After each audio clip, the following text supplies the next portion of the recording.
let's say for this trick, I start off by handing the deck over to the participant to be shuffled. After they have done that, they would hand the deck back to me, and I would explain that for this trick, they are going to select a card, but they are going to do it in a different way. So, what I'm going to do here is drop cards, and all they have to do is call out stop. So let's say they call out stop here. Now, if they would like, they could call out stop again. So let's say they do that, and they call out stop here, and they want this card. Go ahead and remember this card. Once they have remembered that, I could hand the deck back to them, and they could go ahead and give the deck a shuffle. I would take back the cards, and I could show them that all of the cards are mixed up and shuffled, and they could have really selected any card. So what I'm going to try to do for this trick is find your card, but I'm going to do it in a bit of a different way. So I'm going to start by dealing cards face up, and when I think the next face down card is yours, I will leave it face down. So I'm going to start by dealing them like this, and once I get a sense of your card, that's when I will stop.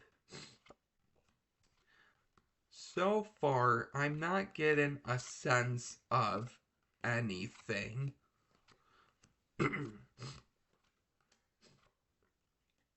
Ooh, okay, I felt something here. I don't know why, but I am going to go with that card. And I will show you a couple more cards. Now, your card may be in this packet, I'm not sure. For the first time, name your card out loud. Let's say they do that. And I hope this is your card, the Four of Clubs. And that is the trick. If you would like to learn how to do this, please stick around for the tutorial. Before I get into the tutorial, the cards I am using are the red Camp 52 by Kevin Booth. I have a deck review on these, which I will link in the description along with Kevin's channel. Okay, so now getting into the trick. This may seem a little intimidating if you are a beginner. However, you can pull this off really easy. So what I did in the performance was I just snuck a peek at their card with the dribble peek. Now, if you don't want to do a peek, or if you don't know how to do a peek, you could go ahead and do a card force. So there is that option. So in the description, I will link some card forces, and I will also link the dribble peek in the description as well. So really the only thing is you need to know the identity of the card they are going to have, and once you know that, you can reveal it any way you would like.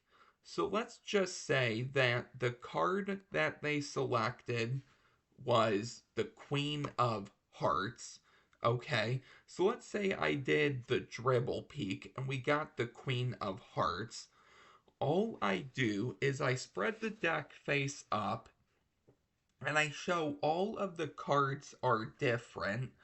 And if you're going to do what I did in the performance, all you're going to do is find the card that you peeked at, in this case the Queen of Hearts, and look at the card either below it or to the left of it, in this case the Two of Clubs. This is going to be your key card.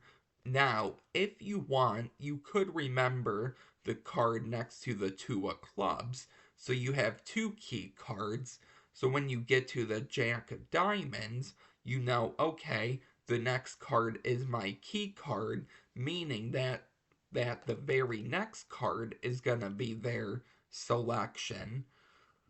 So once you have that, I like to cut this near the top. So, like the performance, if it was right in the middle, so let's say right here, right in the middle, all I'm gonna do is when I turn the deck face down, I'm gonna cut some cards from the top, less than half, because you don't want to disturb the key card in their selection, and just cut it to the bottom.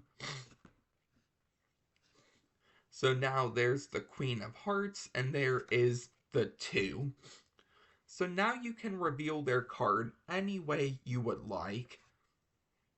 But I like to say that I'm gonna deal the cards face up, and when I get a feeling of the next face down card being yours, I will leave it face down. So that is what I do. So I deal like this. I make it look like I'm trying to get a sense of their card. And once I get to the key card, which is the 2 of clubs, or if you remember the Jack of diamonds, you will then leave this card face down. Now you could stop here, however, that may seem a little suspicious, like you knew that their card was right here.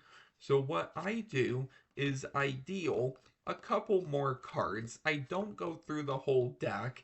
They see their card isn't here, and I pose the question that maybe your card isn't here, but I selected this card. What was your card? The Queen of Hearts, and it is the Queen of Hearts.